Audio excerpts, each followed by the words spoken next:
took office about 3 months ago now, I promised during the course of the election and then thereafter to assist in helping return IMPD to a model of beat-oriented policing.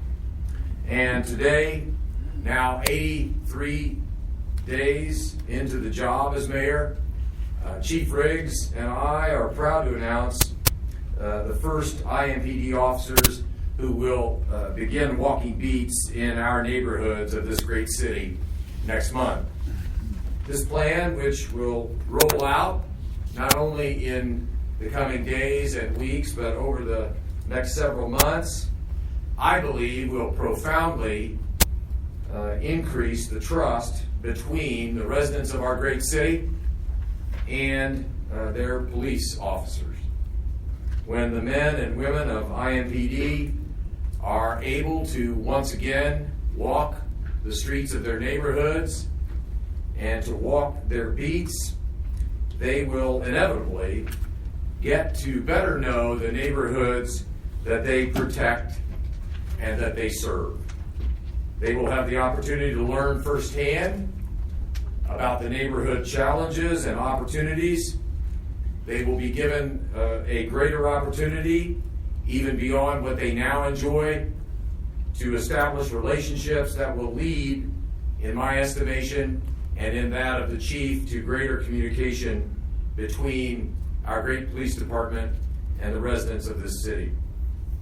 Every single citizen of Indianapolis should know their IMPD officer by name. Every single resident needs to be able to rely on that officer to help keep his or her family, house, and neighborhood safe and secure. Simply put, this return to beat policing will make Indianapolis an even greater city than it already is. Thanks to the hard work and the dedication of the men and women of IMPD and their great leadership team and command staff, I believe that our best days here in Indianapolis are yet to come. And so it was with great pride and honor that I am proud to introduce our leader, the Chief of the Indianapolis Metropolitan Police Department, Troy Riggs. Chief.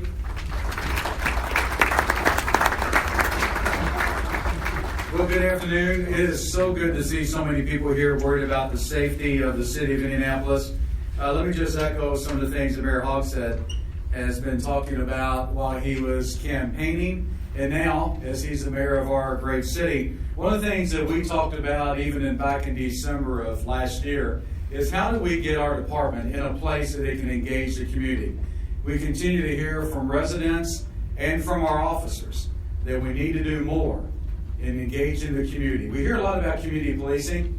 It's hard to be a department that does community policing with the structure that we currently have here. And don't get me wrong, there's a lot of officers doing some great work in the community. That's not the issue. We have to give the structure to allow them to do that in every area of our city, and that begins today with this process as we grow this over time, and we'll give you a little bit more detail on that in a moment. But everything about the mayor's 100-day plan, everything we're doing within IMPD is about building a foundation for the future. A foundation that's going to be based on 3 bedrock principles. 1, to reduce crime. Number 2, to reduce the fear of crime.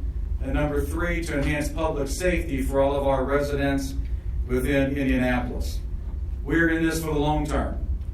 We know that there are systemic issues, generational issues, decades of issues that we're confronting as a community, and we will be successful. I'm optimistic in today's step 1 in that process.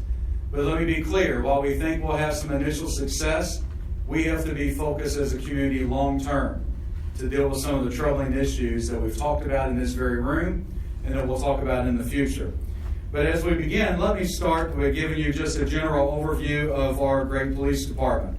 We have 6 different districts within the city of Indianapolis. 5 of those are more of a patrol function, traditional type district, and then 1 is a very different type of district, and that's downtown because of all the sports venues and the activities and how the population increases and decreases dramatically, there's some unique challenges for downtown district.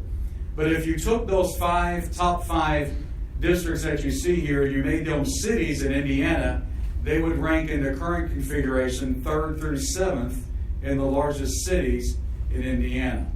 So we want to make sure that our commanders in these districts have the tools necessary to function as a chief over their districts.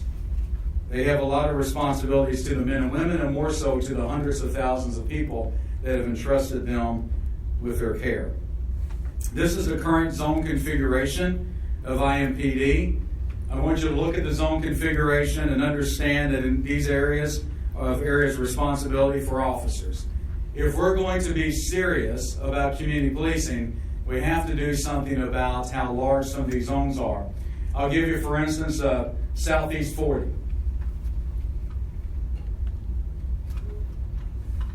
Very large area, very little crime. There's also some land in that area, but it shows you the area that an officer is responsible. How is an officer in that area going to get to know community members and business leaders if there's not more officers put into these zones, or if we don't eventually go to beats? That's some of the questions that our command staff took upon and have worked very hard in the first 83 days to address. Here's what we're talking about in the city as we currently know it. There's 33 patrol zones throughout the city. Here's the average size of the zones per district. Obviously, downtown district's a little bit different. We're looking at an average of 11 square miles. Now, if you're a police officer and you work 11 square miles, how difficult is it to really get to know the individuals that live, work, and play in your district? That number's important. 11 square miles is what the average zone is at this time. Here's the proposed beat and zone map. As it is, the zones have been really taken off. What you're seeing are the different areas. The gray areas are the excluded cities that we don't patrol: Speedway, Lawrence, where we offer assistance, and they offer us assistance. We have a good partnership. But those areas that are outlined in red that are white in the center are the new beats that we will go to at the end of April and early May. We're adding 19 new beats to the IMPD jurisdiction. 15 of those were selected by district commanders. It will be in some of our highest crime areas, in areas where the greatest need for quality of life enhancement exists. Instead of an officer patrolling 11 square miles, the officers assigned to these areas will patrol an area the size of 1.14 square miles on average. That means that the officer assigned to that area will be able to know residents. That means that they'll be able to spend time with business owners. That means that they will be able to ascertain what issues are going on in the community, find out who has a propensity to commit violence, how to remove them from the community, and find out who has mental health issues and dependency issues, and work with our social service partners to get them the help that they need and deserve to get their life in the right track. We're also establishing 4 entertainment zones. If we're going to reduce crime and the fear of crime, we can't forget the last part, and it's enhancing public safety. We just saw what happened in Belgium.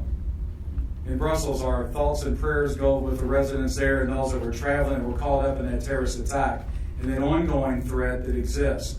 We did not have any credible or any non-credible threats to Indianapolis, but we live in an ever-changing world. And we have to be focused where most of our residents gather for activities on the weekends and certain events during the year. These are the 4 areas that our command staff, working with the public, deemed important. We need to have individuals assigned to make sure they know what future planning is going on in these areas, what type of crowds are expected, and any type of issues that they think may occur, to work hand in hand with our Homeland Security office that's located in this building to make sure that we're doing as much as we can to enhance public safety in some of the areas where hundreds of thousands of people will visit each and every year. Just some benefits for Indianapolis. We'll have 19 new beats. That's 18 square miles. 18 square miles that we're talking about. Remember, a zone used to be 11 square miles, and some of those zones, they'll still exist. This is a beginning the process of putting more and more beats in the area. And let me be clear. We're going to look at this and evaluate this. I'll tell you more about that in a moment. But there's always going to be some areas that have larger geographical boundaries due to low crime, due to not as many people living there. We'll adjust that over time. But right now we're beginning with those 19 beats, 15 for patrol reasons, and then 4 for the entertainment. These new beats comprise a lot of the work that our good friends at LIST are doing with economic development areas. You'll hear more about that in a moment. The Promise Zone area is also incorporated in this. These new beats account for where 45% of the homicides occurred in our city last year, and so far this year, about 43% of the homicides in 2016. Historically, you go back to 2012, and you're looking at about 35% of the non-fatal shootings that have occurred in the city have occurred in 18 square miles. We're hopeful and optimistic that having beat officers there will be able to generate some additional information and be able to alleviate some of that strain on our citizens. Here's how it's going to work out. By the end of April, we have 65 officers leaving recruit status and going to the streets of Indianapolis full time.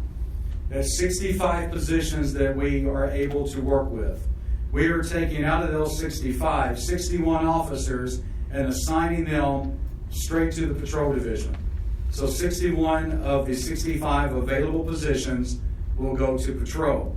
44 of those will be assigned to the new beats to cover, but we also want to enhance the police response in the zones that are left in all the districts, and there'll be 17 additional officers going to those areas. We did remove 4 positions for an aggravated assault unit to help our homicide unit as well. These individuals will look at those, the amount of people that are being shot in our city that don't die, and working very hard. We wanted to make sure that we put 4, so we have to account for people being off and for people being sick or training. So we'll always have 3 of those detectives available to deal with some of the aggravated assault. We have to be concerned about aggravated assault. If you notice, we only have numbers back to 2012. County as a city, many times the only difference between an assault and a homicide is where the bullet landed, because the intent was always the same. So we need to be very serious and aggressive in investigating those aggravated assaults. Here's some future staffing. No longer is IMPD going to think about recruit class to recruit class. We're going to look at this year, next year, 2017, 18, and potentially 19 as we try to chart our road to the future. So we currently have 75 recruits in the academy. We have a tough academy process. I'm not sure we'll have 75 that will leave that recruit process. We've already lost a handful. But let's say we have 70 recruits that are in the academy. They're going to be available next year for assignment. We have 70 new hires scheduled for 2016, thanks to the efforts of Mayor Hogsett and the council. We're looking at hiring 35 potentially in the spring and the fall.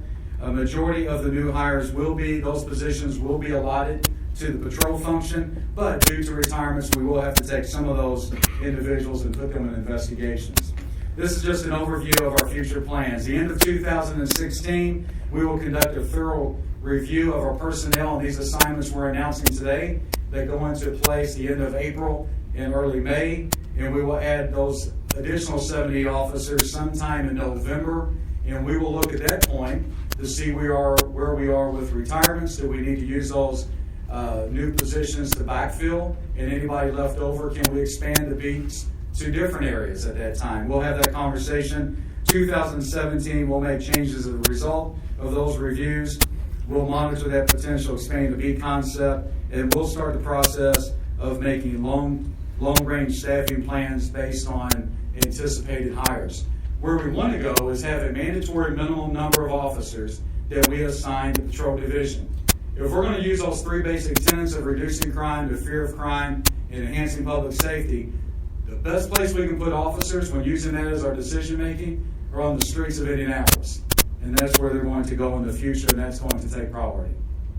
At this time, I'm really happy to announce that not only are we looking at this in a crime and quality of life enhancement, but having the vision of the mayor, including our deputy mayor of neighborhoods, and then also our deputy mayor of economic development in this process with other departments in the government is going to be a tremendous help. And I'm going to ask Dr. Hampton to come forward and share with you. But before I turn the mic over to him, I just want to say it's already having an impact.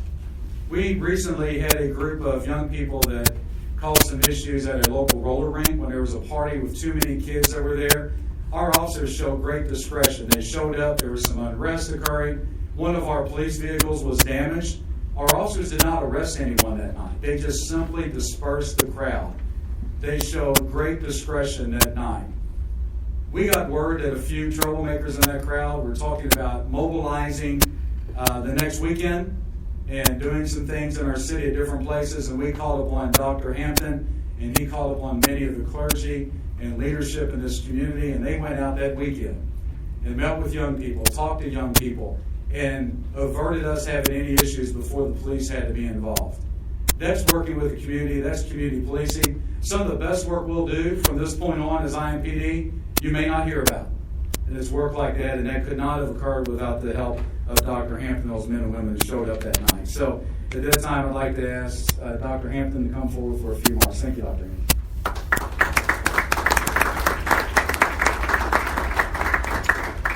Thank you, Chief, and good afternoon to everyone.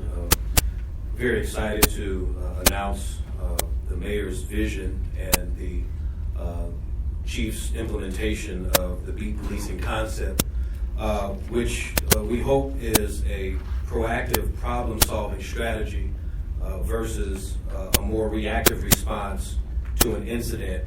Officers who are engaged in beat patrols will be more in tune and in touch with their neighborhoods, will hopefully get to know their neighbors when there is an incident and they knock on a door. They will know who that individual is. They might know who that family is. And the intent is really to enhance police-community relations and to also enhance the public safety of the individuals in those neighborhoods as well as our police. And we want to focus, of course, on the most critical areas of need, the most critical zip codes, as the Chief has already eloquently expressed. And comprehensively, it will engage our officers in the ability to address and to see more closely and to be more sensitive to the issues of poverty, food insecurity, mental illness, addictions, all of which has been discussed in these data meetings, which are the root causes of crime. And so if we first address just the safety issue, we can begin to get to the relationship building that beat policing will do to build police-community relations, again, to rebuild the trust within our neighborhoods and to let our neighborhoods know that our police genuinely do care about them and not just making arrests and being a presence.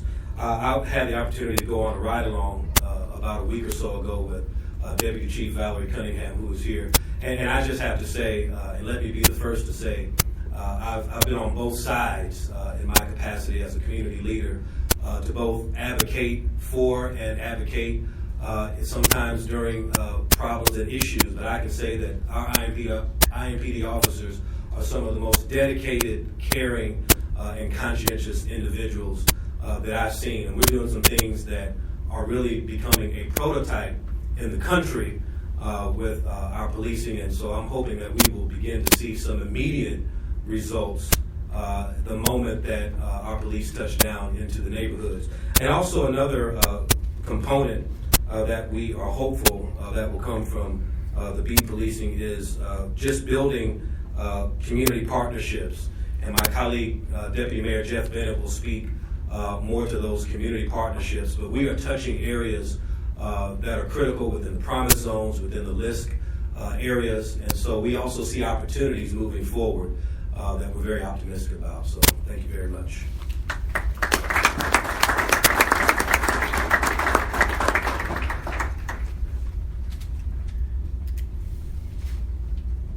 I'm not saying anything. I'm just advancing the slide. That's my job at this point. Yeah. Go right ahead.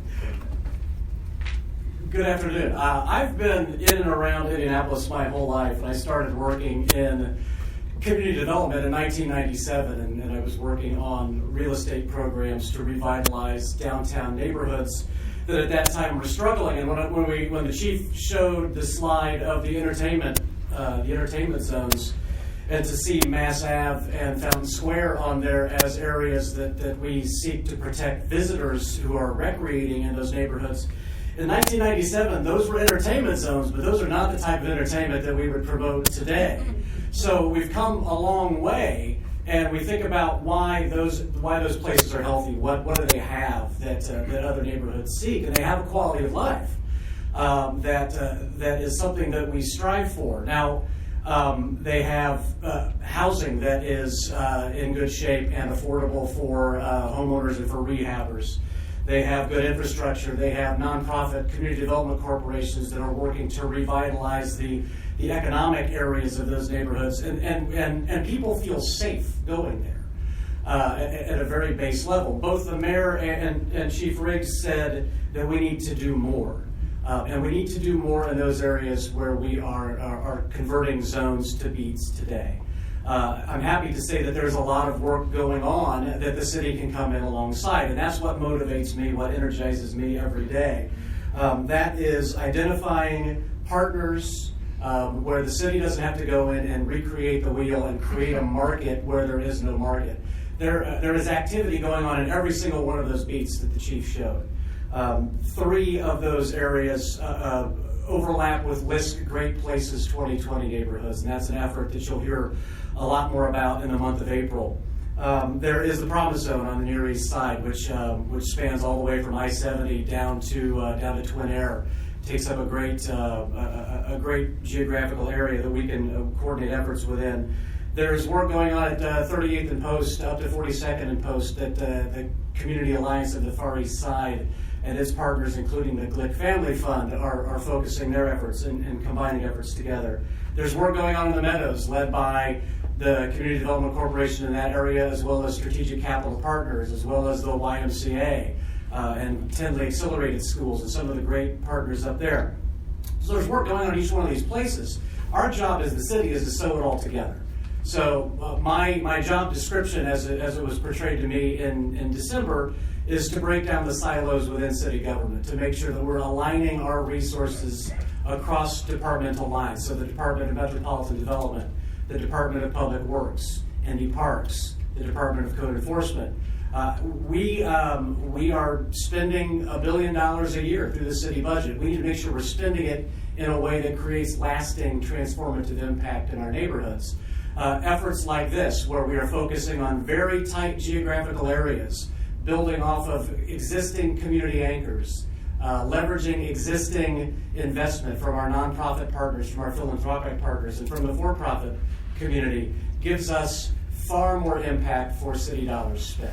So I really look forward to this effort, and as the chief said, it is already paying off, and it has paid off over the last 20 years. If you look at the lessons that we learned in the Fall Creek Place neighborhood, for example, the lessons that we've learned in St. Clair Place on the Near East Side, or the lessons that we learned during the execution of the Super Bowl as an event, those were focused city efforts across departmental lines, and each one of those efforts has created lasting impact across the city. That needs to be the way we do business every single day, and not just in one-off events that we could talk about.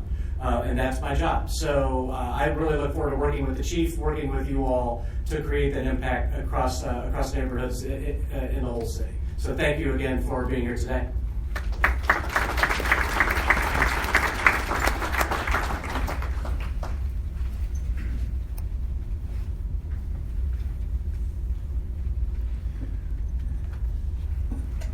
These are future data meetings we'll have here in the office. If you would like to be added to the list, the invite list, if you're not on it already, the next slide, if you'll send an email to our office there at impd_chief@indy.gov, we will certainly add you to that list. If you have any questions, suggestions, if you have any comments, if you want to get more involved, use the same email address. Please share that email address as we move forward. At this time, I think we are finished with the presentation. We can certainly take a few questions if anyone has that, or the deputy mayors and I, and certainly Mayor Hogsett will be here. Yes, ma'am.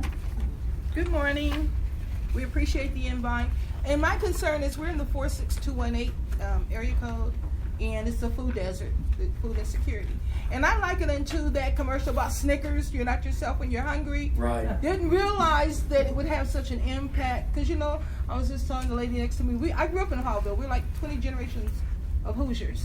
And so I was just wondering, we've had symposiums against the violence, we've had community day, and so I was wondering if there's any plans. There's a huge lot on Forest Manor. Used to be a residence, but it's a huge lot. I think there's a giant satellite over there now. I could peek back there a little bit. It would be so nice to have a grocery over there, but we were told, I can't remember her name, but she was someone that ran for council, and she says that because of the theft rate, that they were not willing to put anything over in that area. There must be a solution for the demographics are older people, and then they don't have transportation, they don't drive, and they're hungry, they need food. And another thing is, Mayor Hawk said, I had emailed you at one time, we would love to have you to come to the Church of Glory, 3247 Forest Manor, whenever you're available, just to, come converse with us, because we are community oriented. We chose to go over on Forest Manor,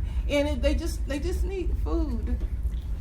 Well, we agree. And our partners from Gleaners are here, and they last year went to our areas that the beats are in now, and really worked hard to offer food to individuals for that food insecurity. But a couple things we learned by talking to community. One, a lot of people are hungry, like you said. The second thing we learned is because of the economic downturn in 2008, a lot of people that used to be able to afford food can't now. Even if there's a grocery store, they can't. How are we going to supply them with food? And Gleaners, I'll ask Kathy to come up here. Gleaners will, they're re-upping this year to help out. But now not only are they looking at just the summer, looking at long-term solutions for that. As Deputy Mayor Bennett's working on the other issues, it's going to take that collaborative approach to provide food there for people. Now, if a company wants to come in, now we're going to be involved as IMPD discussing what we're going to do to help them with security, because that is an issue for a lot. Kathy, do you want to, I think you have a meeting coming up to talk about that, and I would like, come on up here with me if you would. I'm putting her on the spot, I'm sorry, but I tend to do that. Let me just say this. I get nothing from this other than our police department benefits greatly. Roll up your sleeves, volunteer to a lot of organizations. See Tim here, I know Cal's got some things, a lot of people, public safety, Greg, we've got partners in this room. They fed 350,000 meals last year. Wow. Didn't have it in their budget. It's time to roll up our sleeves, work, volunteer, give somebody to help, and let's find somewhere to make it sustainable so that Kathy and Gleaners can have that area that's permanent, and then we can start doing some wraparound services as we're going to do this year. So do you want to say anything about what you're doing? Thank you, Chief Ricks. We've been looking at the data, and we were very successful with all of our partnerships at the Care Mobiles last summer. We're going to do something very similar that we did last summer, this summer, and we're looking for those partners to come with us, to collaborate and walk with us side by side as we do feed people and look at other needs in the community. The 46218 is a high need zip code area, and we're looking at all the different areas where we can do Care Mobiles. That's kind of a short-term solution, but then we want to do for the long term. So where are brick and mortar that we can set up shop to do that. So we do have a meeting April 7th at 10 a.m. at Gleaners to talk about what are the wraparound services that we could offer this summer in conjunction with our Care Mobiles, our friends at IMPD, the fire department, EMS, and so forth. So we would welcome you to come out there to see what can we do collectively to work on this solution together. Thank you. All right, thank you. Let me just add one additional. First of all, I'm happy to come, and so let's get that scheduled. In fact, many of you know I spend many Sunday mornings in many places of worship, but a community conversation is something I would welcome. Secondly, and we have not done it yet, as it relates to the issue of food insecurity and food deserts, I made this commitment during the course of the campaign, and it will be honored in short order. We want to hire an individual who will be housed in the office of the mayor, whose responsibility will be very simple and straightforward. They get up every single day and come to work dealing with the issue of food insecurity throughout the city of Indianapolis. That has never been done before in my knowledge by any mayor's office, and that's precisely what we intend to do. Lastly, in regard to this issue, though, I would be remiss if I did not mention that just a week or so ago, I asked the Greater Indianapolis Progress Committee,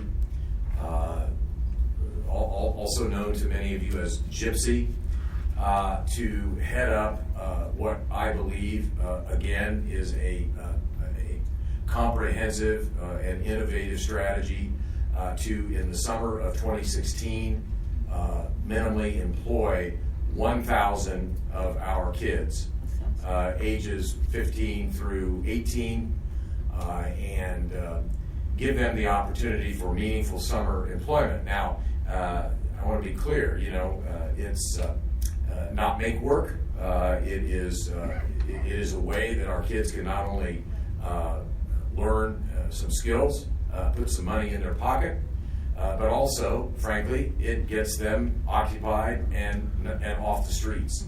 A friend of mine once shared with me an old adage or truism, and it goes like this: in the summer, when kids got nothing to do, they rarely do nothing. Yeah. And so this program, which admittedly is on an accelerated timetable, we are hopeful that we'll be able to employ 1,000 kids this summer.